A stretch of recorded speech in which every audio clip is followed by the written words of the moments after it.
Get up. Welcome everyone here. We're gonna do our roll call. We have Commissioner Davis, Commissioner Moore, and myself here. Commissioner Kelly is out with a medical problem, and Commissioner Martin is on the way, I suppose. Adoption of the agenda. Does everyone have a chance to look over the agenda? Motion to adopt, Mr. Chairman. Second. Have a motion to adopt and a second. All in favor? Aye. All opposed? 3-0. This time we have here petitions from the public. There are none. No petitions from the public. We're gonna make a fast moving out of this. Amen. We all have the approval from the minutes from the last regular meeting. Motion approved. I'll second, Mr. Chairman. Have a motion and a second to be approved. All in favor? Aye. All opposed? 3-0. Constitutional officers report. I'm gonna get the chief to mention something. Thank you, Mr. Chairman. Just real quick, we just, got our ability for certificate of application for our justice assistance grant, our JAG-C. A little different from the JAG-D, a lot more money than the JAG-D. A lot sooner than what we did last year. Normally we're doing this, in the September time of the year, because this is for our current fiscal year, so it'll be a reimbursement type thing. So as quick as I get the codes back for that, I'll be making application, which is actually already in our current budget, so. But that's running a lot more on schedule this year compared to last year. I will tell, and I'm sure the clerk can back it up, we have received our total funding from the last year's JAGs, in this past quarter. So they are coming through like they promised. It's just been a little long delay, convoluted stuff. As a matter of fact, I'm working with the county attorney. I'll get some of my USC stuff signed and submitted, things of that nature. A lot of different requirements, but we're moving on schedule. That's it. Thank you. Thank you. Tommy?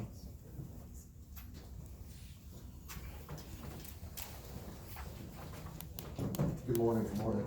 Morning. I printed out a little thing and sent it to y'all, or had it in the packet about some ideas that our office had and some different things I wanna come to y'all about.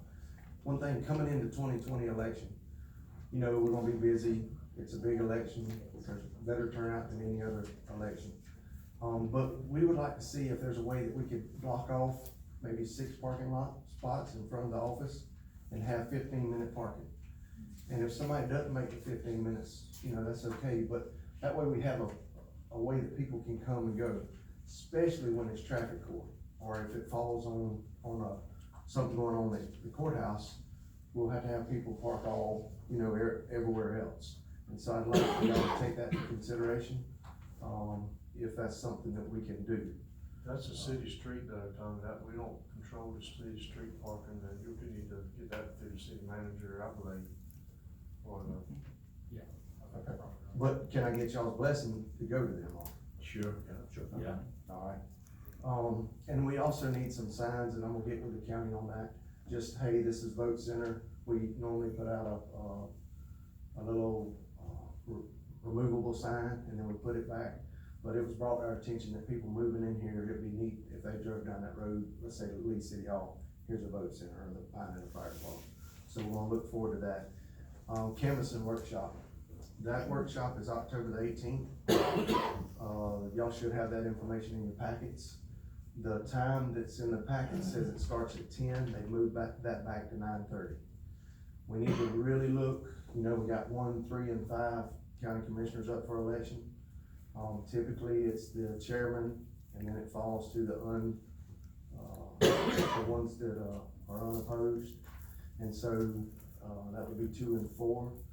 I really think we ought to even go a little further and do another alternate. Let's look at somebody outside of that, because in this election, it's gonna be busy, and they're changing the rules on some of that, where all canvassing board members need to be there, or at least 3.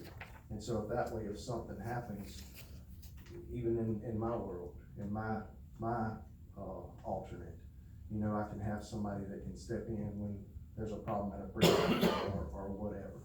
And so I guess next meeting I'll come back to y'all on trying to figure out some more alternates and the way to do that. But I would love for everybody that is an alternate to go to this school, because they're gonna do the signature update, they're gonna teach the signature side of it. We pulled some numbers yesterday, and out of all the voters that voted absentee, and I can't remember the exact number, it's like 1,200, only 17 signatures were rejected. And if you looked at them, you could tell it's rejected. But if you pay attention to the media, they're out there saying, hey, you know, they're rejecting a bunch of signatures. That's not true. And so, but we'll have that under our belt. Next thing I wanna run by y'all real quick is the Spanish ballot. Talking to give you a little bit of history on it, in 1965, the federal government passed, what we call Section 4E, and it applies to 13 counties. And they have, and what it is 5% of their population is, a different language, made up of a different, language. And so, for all these years, there's 13 counties. Well, back in September 15th, a Judge Walker out of Tallahassee came in and asked 32 counties, or told 32 counties, that they would have to add Spanish to their election cycle. The sad thing to that is, like Taylor County has 4. They're having to do more than the 5% counties. And so, and then April the 11th of this year, the governor, made an order, but he's working towards all counties being able to do Spanish. And when talking to some of these other counties, that's roughly 30% of their budget is what they're having to spend on that. So that would be roughly $90,000 to be able to do Spanish for 145 voters. And I'm all for everybody being able to vote. I'm all for trying to help them out. You know, we have a working relationship with several Spanish-speaking people in the community. If something happens, we can make a phone call and they put them on speakerphone. And we even had a girl come in during election time to help with that. So it's not like we're against it. But when you're in a physically constrained county already, and then you're looking at putting this on top of us, it's kind of, why not do sample ballots? But I'd love for Mr. Tommy to write up a letter saying that Madison County is opposed to, right now they're saying 2 Spanish-speaking people in every early voting site, 1 Spanish-speaking person on election day. And you know, and then having a translator in the office, and there's several different things. And again, those 4E counties, they don't have to do that. So at least let us get to 4E instead of what this Judge Walker's asking. So I don't know how, if Tommy would draw one up and y'all look it over and we sign it and send it to the governor. There's a lot of the small counties are going through these processes to try to help.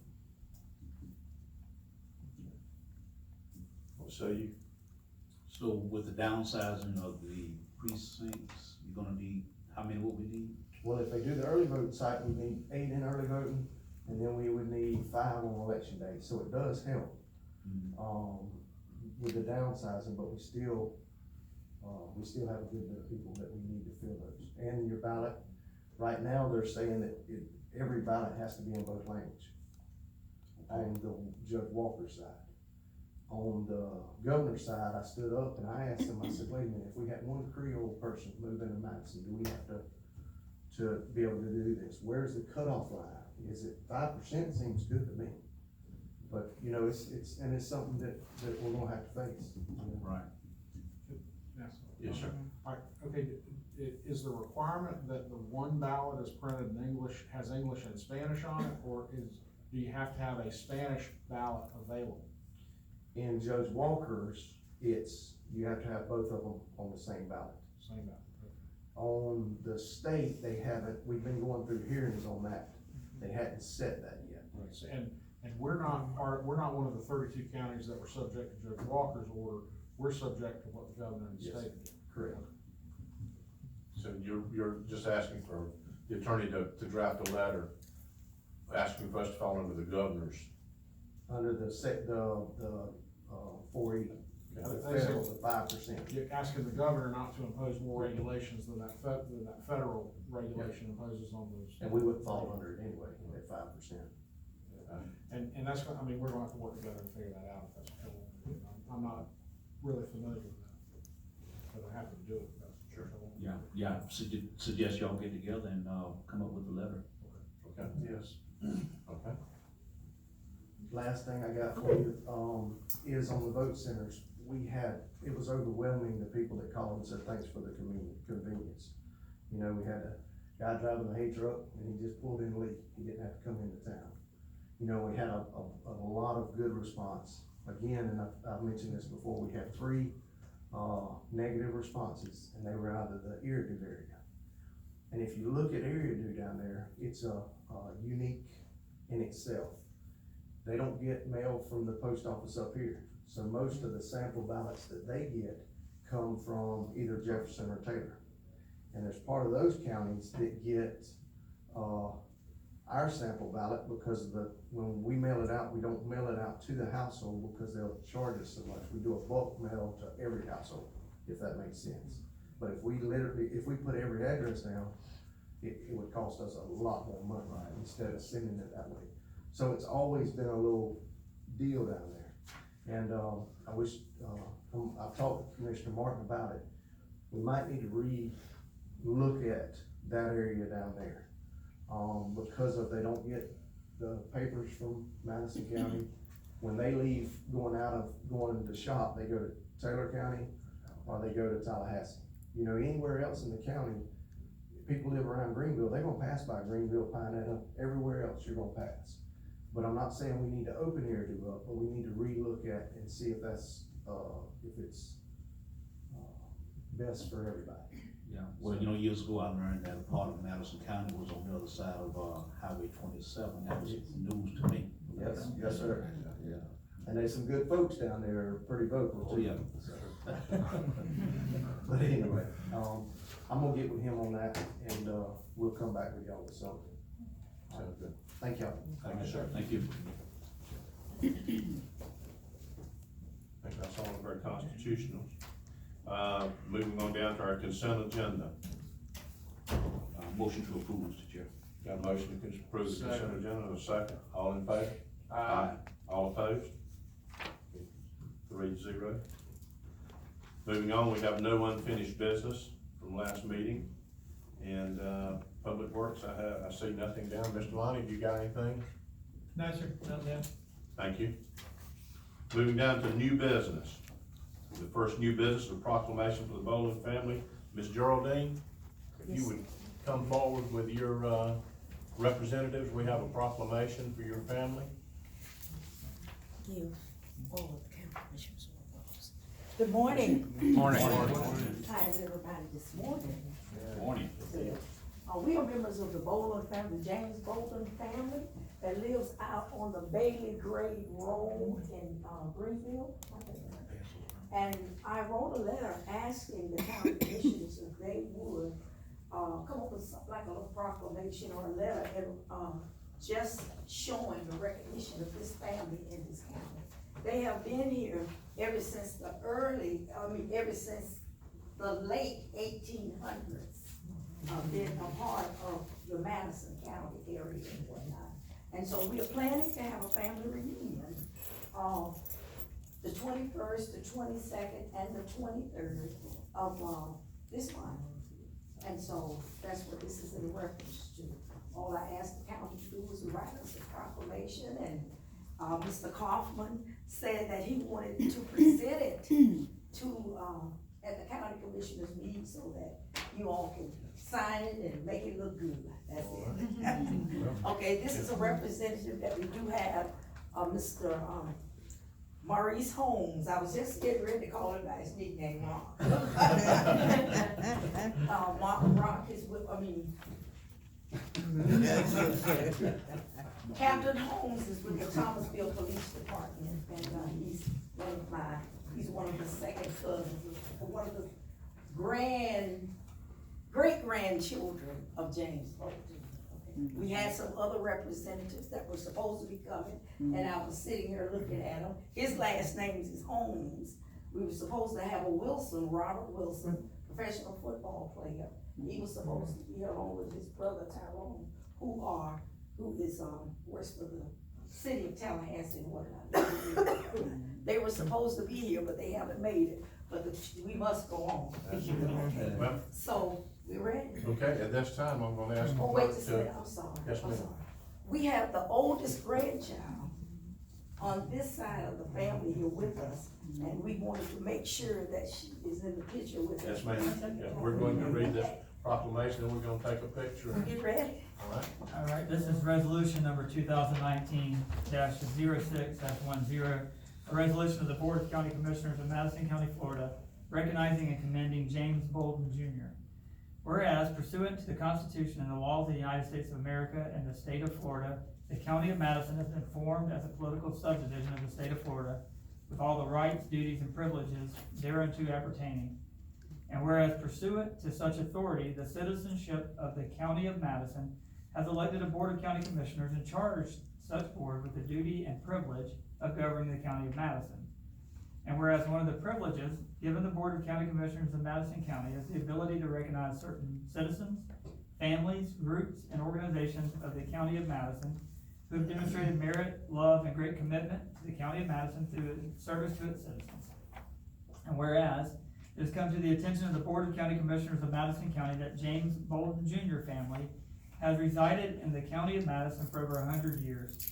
And whereas James Bolden Jr. was one of 7 children and born on July 31st, 1876 to James Bolden Sr. and Mary Johnson Bolden, who themselves had been born into slavery.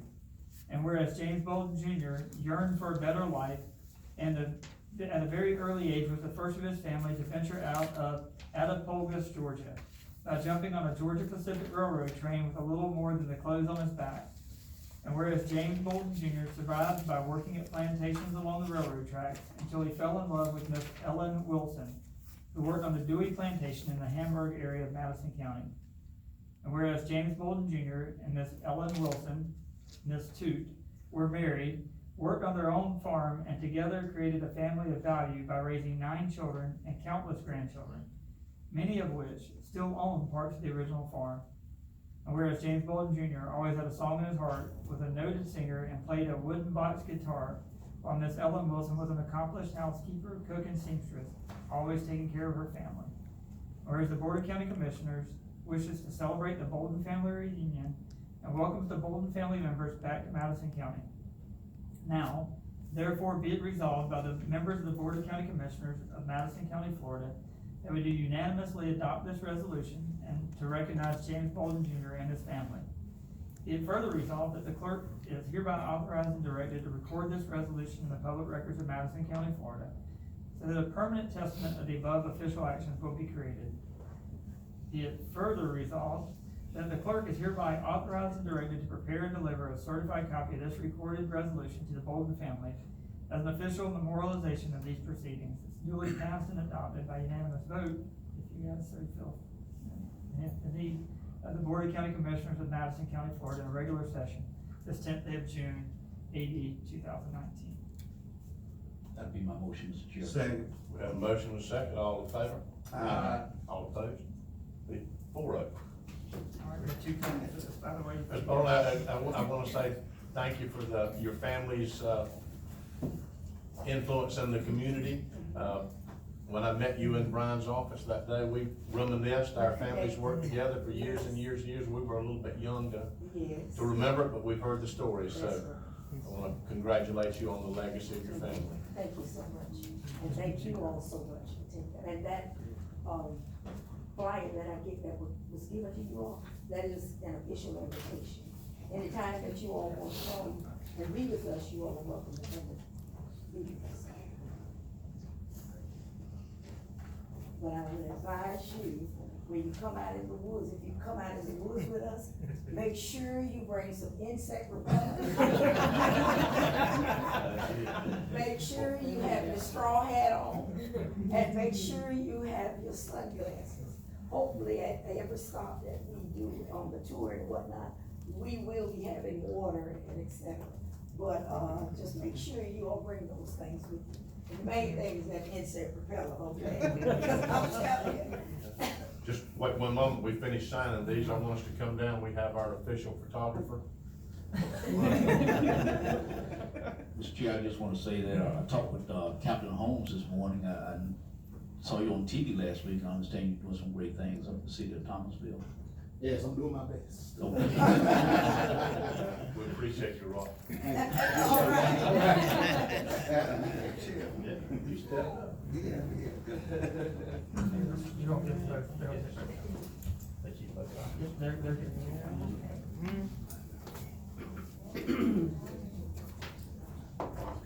Moving along, next, we have, item 2 in new business is the ranking of engineering firms for the aquifer recharge project and negotiation of the contract.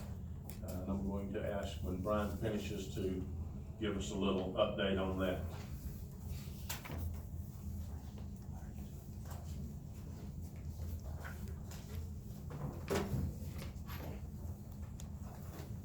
Yes, sir, Mr. Chairman, we have a memo in the board packet for you. Gives you a little background.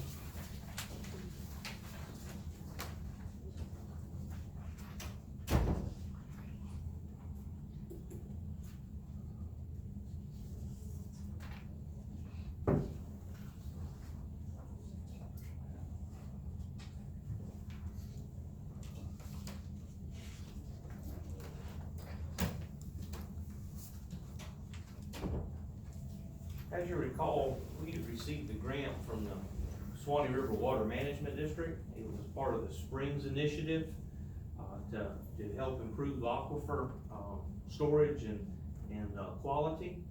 And, it came through the Department of Environmental Protection, through the Water Management District, and then to us. And this is to look at, rehabbing or installing 6 new drainage wells, within the county. And as part of that, we need to bring on an engineering firm that can help us with that project. We put out a request for qualifications. According to state statute, we have to, when you hire an engineer, you don't just hire them, by bids or any way else. There is a specific statute that spells out, how to do that. And basically, you ask them to submit qualifications on that particular project to look at their background. And there are several things that you look at in that. You look at their past experience, their knowledge of the area, their workload and so forth. And you take all that into account when you start ranking them, to start negotiations. And we did that. We received six qualification packages from engineering firms. They were all good firms. Could do the work, but our job was to narrow it down to the top 3 to start negotiations with. Rick Davis, Bill Steves, and myself made up the committee to look at those firms, and we ranked them with Jones Edmonds number 1, Darabi and Associates number 2, and I think it's HSW number 3. So what we're asking the board today is to consider approval of those rankings and also give us authority to start negotiations with the top ranked firm. If we're unable to reach a contract with the top ranked firm, then we would move to the successive firms after that. I think Jamie Bell with Jones Edmonds is here in the audience. If you have any questions of her, she's here to represent the firm today.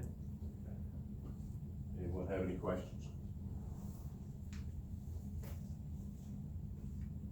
Mr. Chair, I believe if a motion's in order, I believe would make a motion to approve the recommendations of the committee. Okay. We have a motion to allow the committee to move forward. I'll second A second. All in favor? Aye. All opposed? It's 4-0. Okay. Moving up, our next on item 3 is a discussion on a possible ordinance to establish restriction on tobacco sales within the 500 to 1,000 feet of Madison County School. I see we have the health department, or the no smoking, tobacco free. You have students working against tobacco and the Okay. Tobacco Free Partnership here. Okay. I'm Karen Smith. Good morning, commissioners. Good morning. My name is Juliana Tincher. Good morning, my name is Becca Harper. and today we are representing the Madison County Students Working Against Tobacco. Thank you for allowing us to speak with you today. On December 12, 2018, the Students Working Against Tobacco youth members requested the Board of Commissioners' support to allow the Tobacco Free Madison Partnership and SWAT members to work with the county administration to help develop strategies to decrease tobacco use in rural communities. The purpose was to compile local data to help achieve the decreasing youth's access and exposure to tobacco and nicotine products. Today we are here to present those findings. In the packet provided to you by Ms. Pickles, you will find information compiled by Ms. Dempsey, the county planner. The packet contains a copy of a recently passed ordinance from Dixie County, properties within 500 and 1,000 feet of the schools, both in incorporated and in unincorporated Madison, and listing potential retailers that would fall under the grandfather rule. The group identified 9 schools that would be part of the proposed area of buffer zones.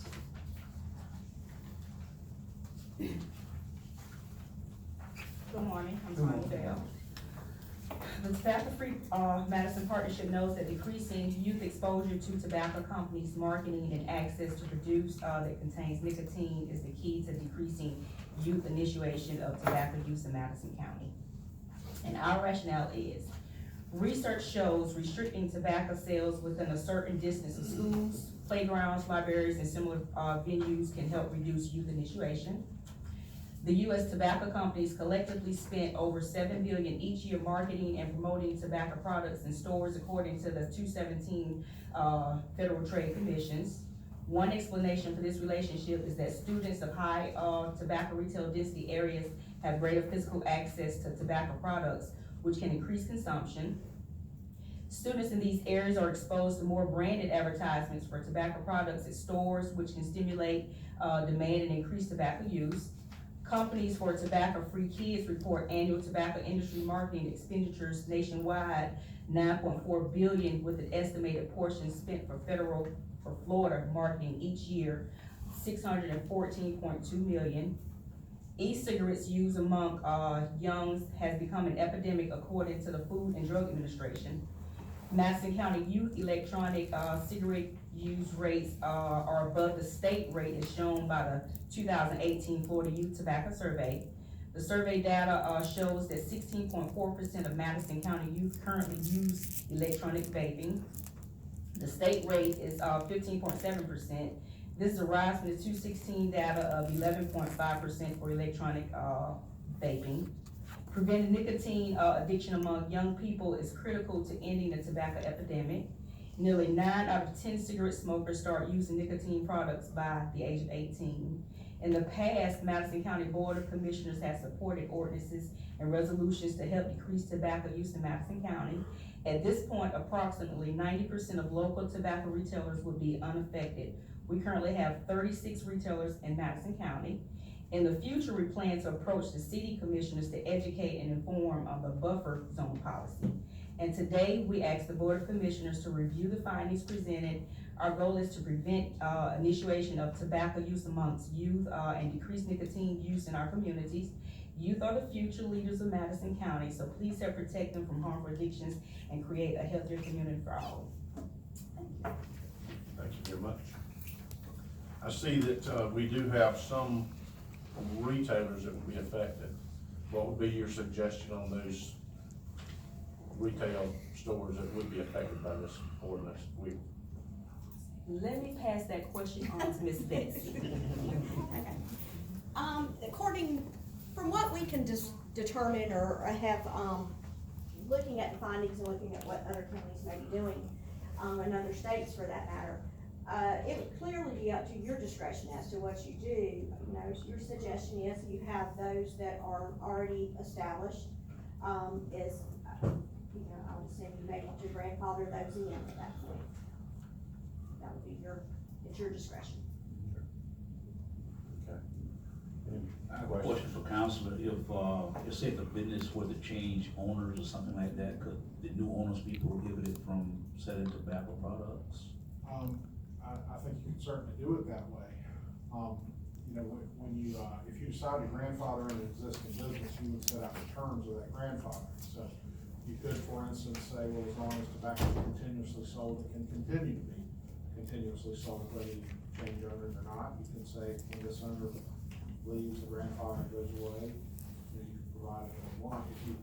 If you do say that the grandfathering stops with this owner, what you have done though is you've made that business less valuable when they go to sell it. You know, and that's within your discretion, but I think, you know. And if I can ask one question, how many other counties and cities have passed these kinds of ordinances? I know we've got one for Dixie. Alachua County has as well. However, they did that as part of a tobacco retailer licensing system, which they, have done recently. They have actually several components into that. Alachua County has also done that. We chose Dixie County to look at because they're more comparable to Madison County. The other thing I would recommend is if we're gonna do something like this, I think you probably wanna limit our ordinance to the unincorporated area and let the cities pass their own ordinances dealing with the incorporated area. Because number one, that's, you know, that's very local kind of concern there. Sure. So, And Dixie has a new school, do they not? Yes. And they built out Right. from the city center, if you will. Correct. So, you know, which would not be a problem with the high school or the central school, but when we have, and these businesses are already there, and I just have a problem. I mean, I don't smoke, I quit, I'm glad I quit. But I'm worried about these retailers that we would be adversely affecting. So I think, Mr. Chairman, y'all need to decide if you care to go forward, if you wanna think about it more, if you want me to draft you an ordinance that you can look at, or, you know, what you want to do. That would be my suggestion, draft some type of ordinance for the unincorporated areas. And I think the city needs to deal with the ones that are in town here, and we would only have one that we would have to deal with in the Pine Net area, is that my understanding? I think that's the only retailer that sells tobacco that would fall within 1,000 feet of a school in the unincorporated area. Okay. So that's the only one that would really affect, is the Greenville school, well, the other one in Greenville's in the city limits, isn't it? Or is it? The retailer or Yeah. the school? The school. I believe the school's in the county. Oh, is it? I'm not sure. Anyway. I'm not 100%, but I want to say it's in the county. So the rest of it. And I think if we have an ordinance now that says you can't sell in the unincorporated area within 1,000 feet of a school, I think even if the school's in the city limits, a retailer in the county would be bound by that. Right. You know, cause that's kind of the only way you can do it, otherwise you'd have pockets that nobody was controlling. But yeah, we'd certainly do it, and if you want me to draft a grandfather provision, I can certainly draft that, if y'all look at it, however y'all want it. I think if we do that, and I don't have a problem with it, but we would grandfather that premise in, because if you only grandfather that license holder, it would greatly diminish his value if he ever decided to sell or retire or what have you, so that would be, I would agree with that. Yeah. I think the language had something that as long as the business continued in that type of operation, that it would continue on should it change hands. If that's what you're referring to. Sure. Yeah, it wouldn't diminish the value of his property, you know, if he were to sell and he closed his doors and whomever bought it would be crippled. I'm not advocating tobacco products, I'm just advocating the business owner. Right. And we're not against the business, I we're understand. against the project. Right, I understand. And Mr. Chair, I'm like you, I tried to smoke years ago, but I just couldn't catch up. Made my hair fall out. Yeah. Mine too. But, Well, repeat was that a motion? well, I'll make the attorney's recommendation, I would like that, for that to be the motion to do one for the unincorporated areas. And, the grandfather and if the business ever change owners. Cause we don't know how much the sales tax is generated off cigarettes. The way I'd propose to do it is just saying, as long as the sales continue with uninterrupted, that location would be grandfathered. I think it's how you want to do it. So if they quit selling tobacco for 90 days or 180 days or whatever, the grandfathering goes away. You know, that way, if they were trying to sell the business, they would still be able to sell the business. That'll be my motion, Mr. Chair. We have a motion and a second. All in favor? Aye. All opposed? 4-0. Thank you very much. Thank you. Thank you. Thanks. Thank you. Okay, number 4 on the list is the discussion for hours of sale of alcoholic beverages in unincorporated area. We have had, or we have in your packet, there's 2 letters from local retailers that have submitted letters asking the board to discuss the possibility of alcohol sales on Sunday. One with, actually, ironically, both are in my district, but, one in Pinellas, one in Cherry Lake. So, they have both requested to be brought before the board, and they've written letters to ask us to consider. I think maybe, council, you could tell us what would be the process if we elected? Sure. In the packet is a copy of, section 562.14, which is the statute that deals with the sale of, alcohol. Most things with alcohol is, are preempted to the state, the licensing and all that kind of stuff. The statutes that provide that the, by local ordinance, county and municipality can control the hours of sale within their jurisdiction. So y'all would be able to control the unincorporated area. And that's a matter of policy. So y'all can do it however y'all see fit. You have to do it by ordinance.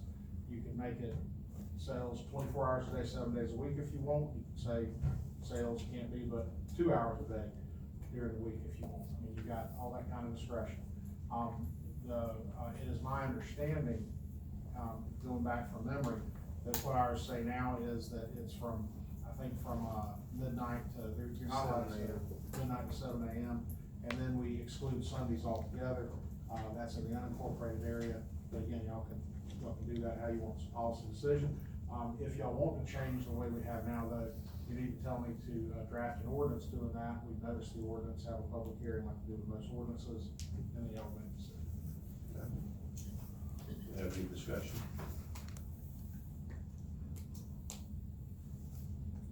It's my thoughts that, these retailers are there, they're paying taxes, they're paying insurance, they're paying salaries, and we're losing revenue especially on our end of the county because of Cherry Lake. There's just about every day when you're there, every Sunday, if you happen to be at the store, there's people that are showing up there to buy beer, and they can't, and they leave, and possibly they're not buying gasoline or soft drinks or cold drinks or whatever other things they may do. So I would think that we would really want to discuss it and lean toward that, but it's up to anybody else. Well, Mr. Chair, I know I can see where they lose revenue because surrounding counties allow it.